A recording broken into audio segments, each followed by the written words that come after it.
Lena sat at her small desk, typing numbers into a spreadsheet, when her father, Mark, pushed her bedroom door open without knocking. He didn't smile, didn't ask how she was.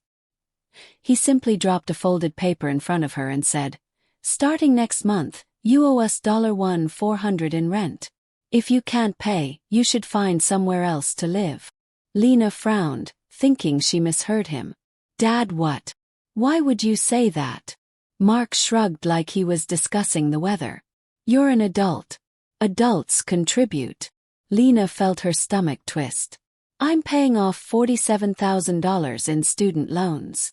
Lena kept her voice steady as she reminded him. "The only reason I stayed here was because you and Mom said it was smart to finish paying my loans first." But Mark waved his hand. "Things are different now. We need income." Lena looked at him more closely. "So this is about your bills, not responsibility." Mark's jaw tightened. "Watch your tone. You live here rent-free." Lena shook her head slowly. "We had an agreement, Dad." His answer was cold and sharp. 12 days. Pay or move out."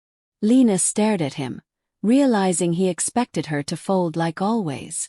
After he walked out, Lena sat in silence, her hands shaking. "They really don't care what I'm dealing with," she whispered. She opened her student loan calculator again. If she paid $1,400 a month, her progress would collapse. "This will ruin everything," she muttered. Then something else hit her.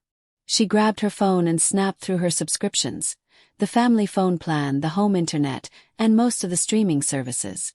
All hers. $350 every month, she whispered. "So I'm already paying for them.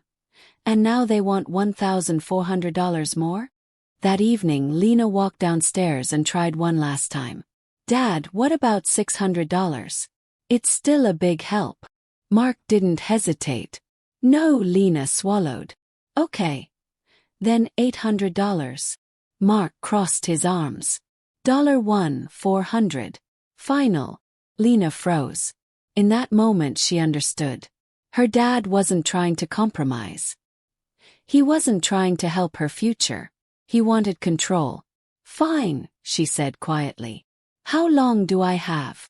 Mark replied, 12 days. Maybe less. Lena nodded and walked back to her room, but inside she already knew her decision. "I'm leaving," she whispered to herself. Over the next 3 days, Lena packed quietly in the garage while her parents watched TV upstairs. She found a small studio apartment 20 minutes away and signed the lease the same day. On moving afternoon, her parents left for appointments around noon. At 1:30, her friend Jake arrived with a truck. They moved quickly and quietly. Lena collected everything that belonged to her: the Wi-Fi router she bought, the streaming devices, and she changed every password. When she placed a final note on the kitchen table, the house felt strangely hollow. Lena walked out without looking back. Lena arrived at her new studio apartment just before sunset. The place was small, bright, and quiet, nothing like the tense atmosphere she left behind. She set up her bed, plugged in her own router with her new internet plan, and ordered cheap Chinese takeout. While unpacking boxes, her phone buzzed non-stop. Mark called twice. Her mom called 3 times. Then came a stream of texts. Lena stared at the screen, sighed, and turned her phone off. "Not tonight," she whispered. For the first time in years, she felt a strange sense of peace as she ate dinner alone. The next morning, Lena woke to 17 missed calls and 30 unread texts. The messages shifted wildly: confusion, disappointment, anger, guilt. She read a few, then put the phone face down and got ready for work. At lunch, her mom texted, "Where are you? Please talk to us." Lena replied later, writing, "I moved out like you told me to. I'm taking space. I'll reach out when ready." Her dad responded instantly, "You can't just leave like that. And you took the Wi-Fi router." Lena typed back, "I took my router. You wanted $1,400. I chose independence instead." Then she muted the chat. By Thursday evening, Lena finally answered one call: her sister Mia. "What did you do?" Mia asked, skipping greetings. "Mom is crying." Dad is furious. Lena explained everything quickly. The rent demand, the ultimatum, the services she'd been paying for. Mia was silent for a long moment. So, they wanted you to pay $1,400, while you were already covering $350 worth of bills? Pretty much, Lena said. Mia sighed. That's messed up. But they can't apply for jobs without internet. They said the library computers are always full. Lena shrugged. They can buy their own internet. I'm not their bank. Friday morning, Lena's phone rang again, this time from a number she didn't know. She answered, "Hello." A woman replied, "Hi, this is Janet from the employment office. I'm trying to reach Mark or Patricia. Their email keeps bouncing." Lena blinked. "Oh, I'm their daughter. They don't have internet right now." Janet continued, "We need them to complete their application. Do you know another way to contact them?" Lena gave their phone numbers and hung up. She sat back in her chair, stunned. They were applying for unemployment, and couldn't finish because I canceled the internet I paid for. By Tuesday afternoon, Lena's dad finally cracked. He called from another unknown number. She answered without thinking. "We need to talk," he said, his voice tense. "This has gone on long enough." Lena replied calmly, "I'm at work. I can't talk now." Mark insisted. "Come by the house after work. Your mother is beside herself. You can't cut us off like this." Lena sighed. "I didn't cut you off. I moved out like you told me to." Mark snapped back. "That's not what I meant." Lena replied gently but firmly. "Dad, you gave me a choice. I chose independence." Mark's tone changed suddenly, becoming almost pleading. "Lena, we can't afford a new router right now. We need internet for important things." Lena kept her voice steady. "Then budget for it, Dad. That's what adults do." She heard him inhale sharply, struggling to stay calm. "Your mother can't apply for jobs without internet. We've been going to the library, but computers are always booked." Lena stared at her steering wheel. "That's tough," she said. "But you'll figure it out." Mark snapped. "Don't be a smartmouth. This is serious." Lena answered quietly. "So was demanding $1,400 from me." There was a long silence. Lena could hear her father breathing heavily on the phone. Finally he said, "We just want you to contribute like an adult." Lena replied, "And I wanted our original agreement, living rent-free until my loans were under control. You changed the deal overnight." Mark's voice softened. "Maybe we can work something out. Come back home. We'll negotiate a fair rent. You can reconnect the internet and phone plan. We can fix this." Lena closed her eyes. There it was, the real motive. "No thanks," she said gently. "I like my place. I like my independence." "You're being selfish," Mark said, frustration creeping back into his voice. "We raised you, fed you, put a roof over your head for 18 years. You owe us." Lena almost laughed at how rehearsed that line sounded. "I don't owe you $1,400 a month," she said. "I don't owe you free internet or streaming services either." She heard her mother crying softly in the background. "Your mother is in tears," Mark insisted. "She's hurt because of what you're doing to this family." Lena replied, "I'm not doing anything. I just followed your ultimatum. Everything else is a consequence of that." 2 days later, Lena heard another unfamiliar number calling. Against her instincts, she picked up.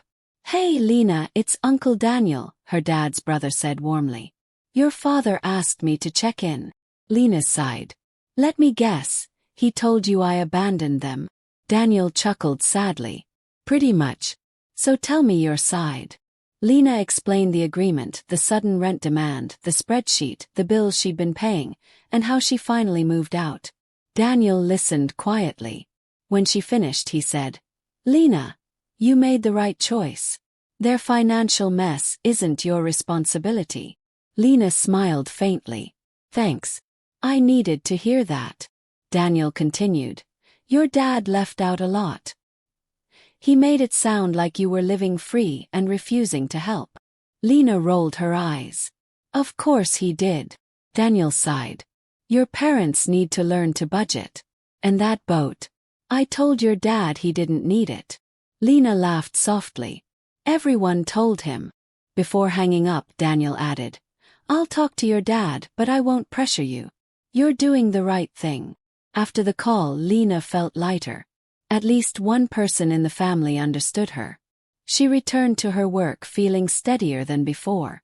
The next week, Lena received an email from her dad with the subject line, Formal request. The message was stiff and corporate, asking her to reconsider restoring the internet and phone services she once paid for. He described their significant hardship and said she should care more about their well-being. Lena almost deleted it, but instead replied in the same professional tone. After consideration, I must decline. I cannot subsidize another household. I'm confident you'll find solutions that fit your budget. She hit send. An hour later, Mark replied with one sentence. This is not how family treats each other. The following afternoon, Lena received an emotional email from her mother. We miss you so much. The house is empty without you. Please come to dinner Friday so we can talk. Lena read every line carefully. Hidden between the sadness was one quiet request. Bring the services back. Lena replied gently. I don't think dinner is a good idea right now. I need more time and space. I hope you're both adjusting. Her mom responded almost instantly. When will you be ready? We won't be here forever. Lena didn't reply. She knew emotional pressure when she saw it. That Wednesday, Mia called again. Mom asked me to remind you about dinner, she said softly. Lena sighed. I already told her no. Mia hesitated. They're struggling, Lena. Dad tried applying for a part-time job at Home Depot, but the online assessment keeps timing out at the library. Lena shook her head. He can buy internet. Problem solved. He says they can't afford it. Then he can sell the boat. Mia let out a tired laugh. He won't sell that thing. Lena replied. Then he doesn't want a solution badly enough. Mia whispered. You're sounding more like me every day. Thursday evening, Lena walked into her apartment building and froze. Her dad's car was parked outside. He stood next to it with his arms crossed, looking drained but determined. We need to talk, he said as she approached. How did you get my address? She asked sharply.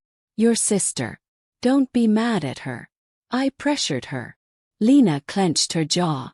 You shouldn't be here. I asked for space. Mark ran a hand over his face. I wouldn't have come if you'd answer my calls. And me not answering wasn't an invitation to show up unannounced, Lena said firmly. They stood in the quiet parking lot, the evening air heavy between them. Mark finally spoke. We're in trouble financially. Real trouble. Lena nodded slowly. I figured. The unemployment calls made it clear. Mark swallowed. We need help. Not $1,400. Just something. Lena felt a wave of old emotions rise. Love, frustration, disappointment. Sell the boat, she said. I can't. I'm underwater on it. How much? $3,000. Lena shook her head. Dad, you're already losing money by keeping it. Sell it. Cut the payments. Fix your budget. Mark stared at her, defeated. I never thought my own daughter would walk away. Lena crossed her arms gently. I didn't walk away, Dad. You pushed me out when you gave me an ultimatum. Mark looked at the ground like he couldn't bear the weight of her words. I was desperate, he whispered. We both were. Lena softened slightly but stayed firm. Desperation doesn't justify putting your burden on me while I'm drowning in loans. Mark exhaled shakily. I just thought you'd help. Lena shook her head. Help isn't demanded. Help is requested with honesty. And you weren't honest. Mark opened his mouth, then closed it again. He finally whispered, I don't know what to do. Start by selling the boat, Lena repeated. Mark shook his head stubbornly. I can't lose that much money. Lena sighed. You're already losing money every single month you keep it. He leaned against the car, exhausted. You don't understand, Lena. That boat was supposed to be my reward after working 30 years. Lena looked at him carefully. Then it became your punishment. You're paying for something you don't use. That's not a reward. Her voice softened. Let it go. Mark didn't answer. After a long pause, he whispered, I just wanted one thing in retirement that felt special. Lena felt a sting of sympathy, but she didn't let it break her boundaries. I get it, Dad. But special things shouldn't ruin your future. Mark rubbed his eyes. Your mother is scared. I am too. I know, Lena replied softly. But I'm scared too. I've got $47,000 in loans. I can't rescue you and destroy myself. Mark nodded slowly, as if finally understanding. So you won't help us? Lena sighed. I already helped. For years. I paid your phone plan, your internet, your streaming. You just never noticed. Mark froze. You paid all that? Lena nodded.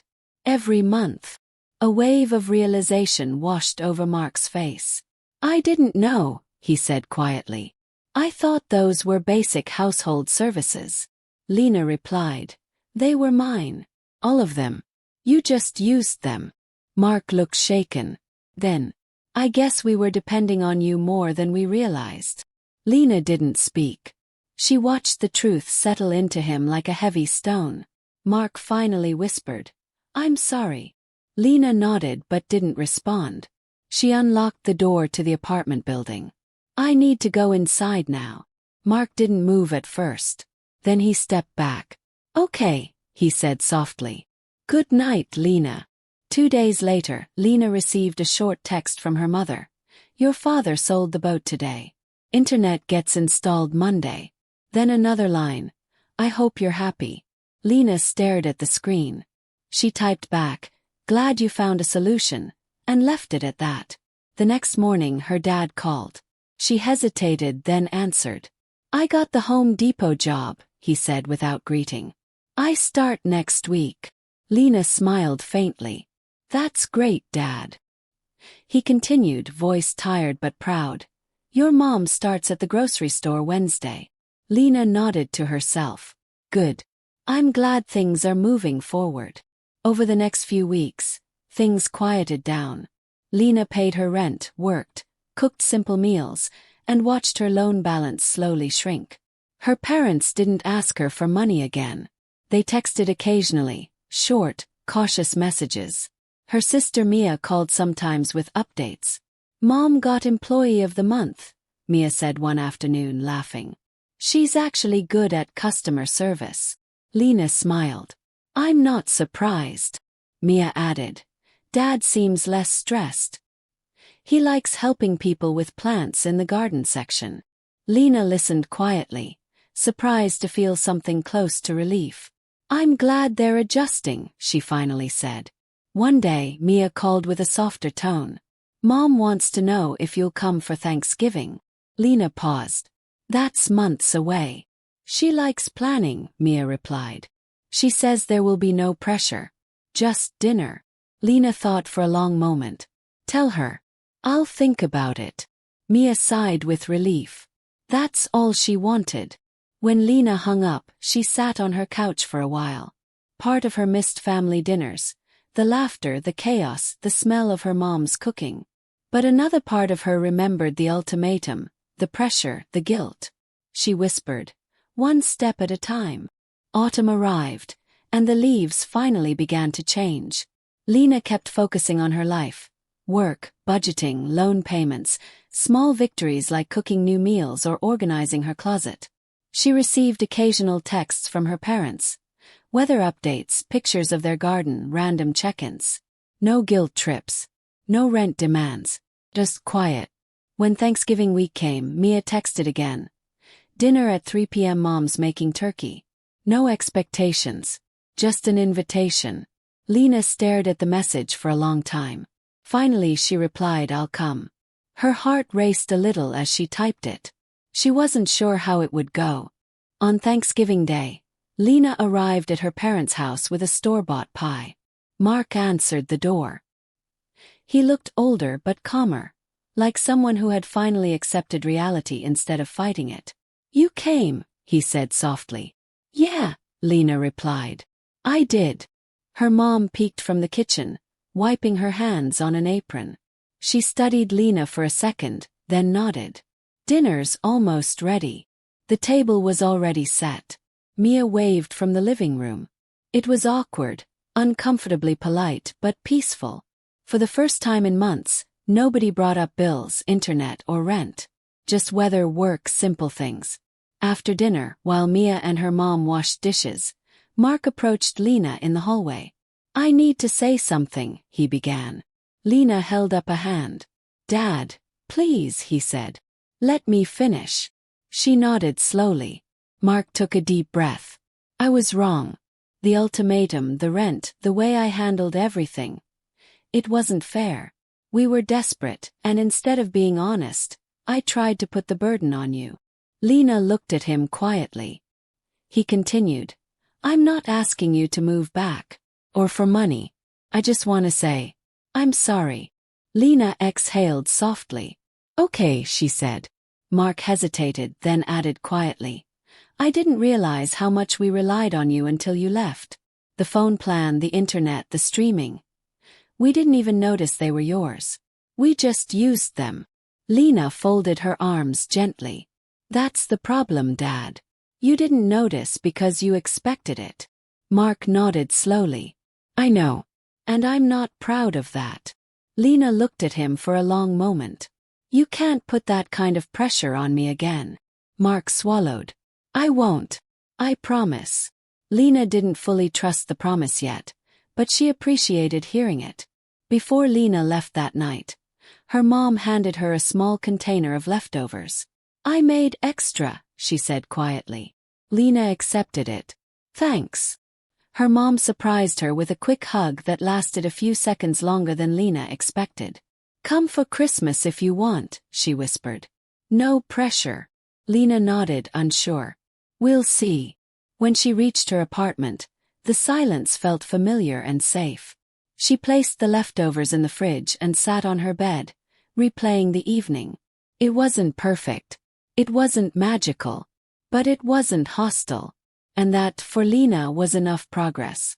Christmas came, but Lena didn't go. She sent her parents a simple card with a small gift card to their favorite restaurant. Mia later texted they used it for a date night. They actually looked happy. Lena smiled softly at that. January arrived, then February. Life settled into a steady rhythm. Work, budgeting, quiet evenings, and watching her loan balance shrink. She now owed $38,000, a number that felt less like a mountain and more like a climb. Her parents checked in occasionally, never demanding, never pushing. For the first time in her adult life, Lena felt truly in control. By early spring, Lena agreed to meet her parents for dinner once a month. The conversations were gentle. Weather, work stories, little updates. Her parents were budgeting better now. They cooked at home, used coupons, and stuck to one streaming service. Both kept their part-time jobs. They didn't ask Lena for money. She didn't offer. It was a peaceful truce. One evening, her dad pulled out his phone and showed her a picture of him and her mom in their work uniforms, standing proudly in front of their house. 90 days without eating out, the caption read. Your mother can actually cook. Lena laughed softly when she saw it. Wow, she said. I'm impressed. Mark smiled sheepishly. We're trying, Lena. Really? Lena nodded. I can see that. Over dessert, her mom told her. Your dad's happier now that he's working again. It gives him purpose. Lena replied gently. Work can do that. Her mom looked down at her hands. We didn't mean to push you away. Lena's voice stayed calm. But you did. And that's something we all have to learn from. Her mom nodded, eyes watery. We're learning, she whispered. Lena believed her, slowly, but she did. One night, Lena sat in her apartment thinking about everything that had happened. The ultimatum. The move-out day. The endless phone calls, the arguments, and the quiet rebuilding that followed. She realized something important. Leaving didn't break her family. It forced everyone to grow. Her parents had finally accepted reality. They worked. They budgeted. They made sacrifices. And Lena, she rebuilt her life from the ground up. Her studio apartment wasn't perfect, but it was hers. Her decisions were hers. For the first time, she wasn't living according to someone else's expectations.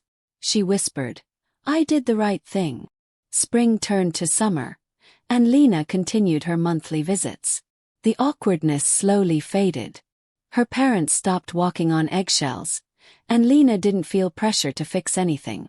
One evening, while walking to her car after dinner, Mark stopped her. "Lena," he said, scratching the back of his neck nervously. "I want to thank you." Lena blinked in surprise. "For what?"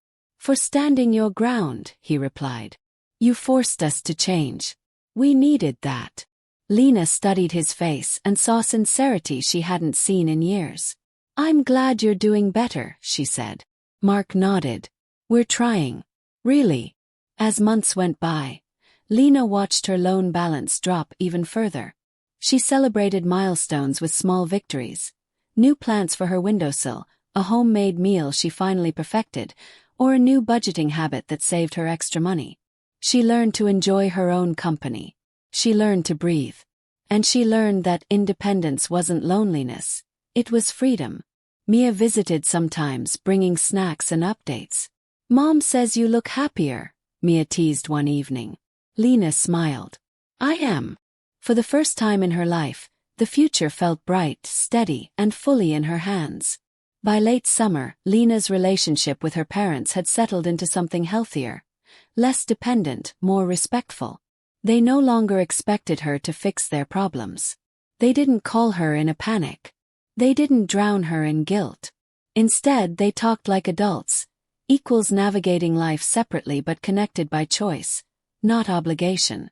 One afternoon, her dad sent her a photo of their garden, roses blooming beside a small wooden sign that read, "Growing slowly, growing strong." Lena laughed. Fitting, she thought. She texted back, "Looks great, Dad." He replied, "So do we. Thanks for teaching us how to restart." On a warm evening nearly a year after she moved out, Lena stood at her apartment window, looking at the city lights. She thought about everything she had survived. Debt, expectations, guilt, pressure. She thought about the girl she used to be. The one who always said yes, who always bent, who always sacrificed. That girl was gone now. In her place stood a woman who chose herself without apology. Lena smiled softly and whispered, "I did what I had to do." Her phone buzzed, a simple message from her dad. "Proud of you, Lena." She replied, "Me too." Then,